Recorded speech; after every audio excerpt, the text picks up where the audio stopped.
Hey everyone, Assalamu alaikum. Welcome back to my channel. This is Pushpo from Pushpo's Recipe. আজ আমি আপনাদের তৈরি করে দেখাবো ভীষণ মজাদার ঠান্ডা ঠান্ডা সুস্বাদু আমের লাচ্ছি। এখন যেহেতু আমের মৌসুম, সেই সাথে প্রচণ্ড গরম, আর এই গরমে রিফ্রেশ থাকাটা অনেক বেশি জরুরি। তার জন্য এরকম ঠান্ডা ঠান্ডা আমের লাচ্ছিটা কিন্তু অনেক বেশি রিফ্রেশিং আর সুস্বাদু। আমের লাচ্ছি তৈরি করার জন্য আমি এখানে 2টা পাকা আম নিয়েছি। আমগুলো একটু বেশি পাকা হতে হবে। আমগুলো আমি কেটে নিচ্ছি, আর আমগুলো আগে থেকেই আমি ধুয়ে পরিষ্কার করে নিয়েছি। দেখুন, যখন আমটা এরকম টান দিবেন সাথে সাথেই চামড়াটা উঠে আসবে, এরকম পাকা নিতে হবে। আমগুলো এখন আমি কেটে নিচ্ছি ছোট ছোট কিউব করে, যাতে করে আমার ব্লেন্ড করতে বা ছেঁকে নিতে সুবিধা হয়। আমি এখন এখানে সবগুলো আম ব্লেন্ড করে নেব।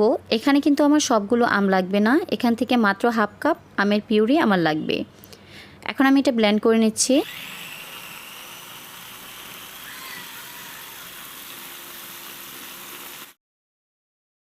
এখন আমার আমের জুসটা তৈরি করা হয়ে গিয়েছে। এখানে কিন্তু আমার মোটামুটি অনেকটুক আমের জুস হয়েছে।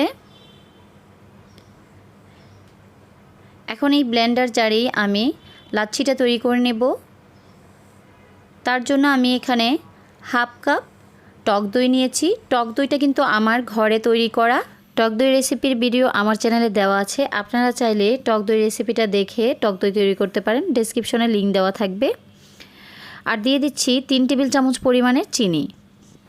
আর আরেকটা কথা, আমি কিন্তু উপকরণগুলো মাত্র 2 গ্লাস পরিমাণে নিচ্ছি। আপনারা আপনাদের কত গ্লাস তৈরি করবেন তার উপরে নির্ভর করবে কতটুকু করে দিবেন, আপনারা সেই বুঝে কম বেশি করে নেবেন।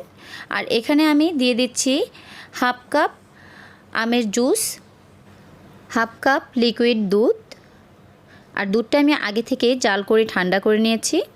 দিয়ে দিচ্ছি কিছু বরফ কুচি। আর এই বরফ কুচি ছাড়া কিন্তু লাচ্ছিটা আনকমপ্লিট মনে হয়, তাই অবশ্যই লাচ্ছির মধ্যে বরফটা দিতে হবে।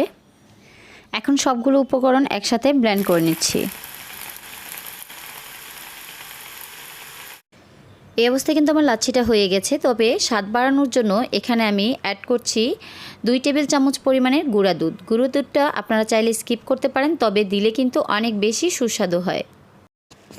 গুঁড়া দুধটা আমি একটু মিক্স করে নিচ্ছি।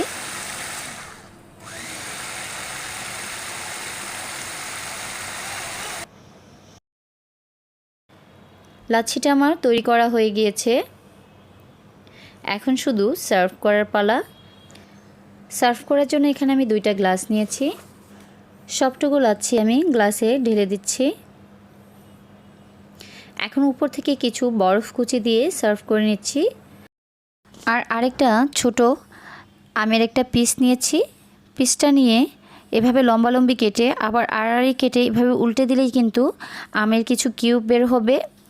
সেখান থেকে সামান্য পরিমাণের আমের কিউব ছোট্ট একটা চামচের সাহায্যে তুলে নিয়ে গ্লাসের উপর দিয়ে সার্ভ করে দিচ্ছি।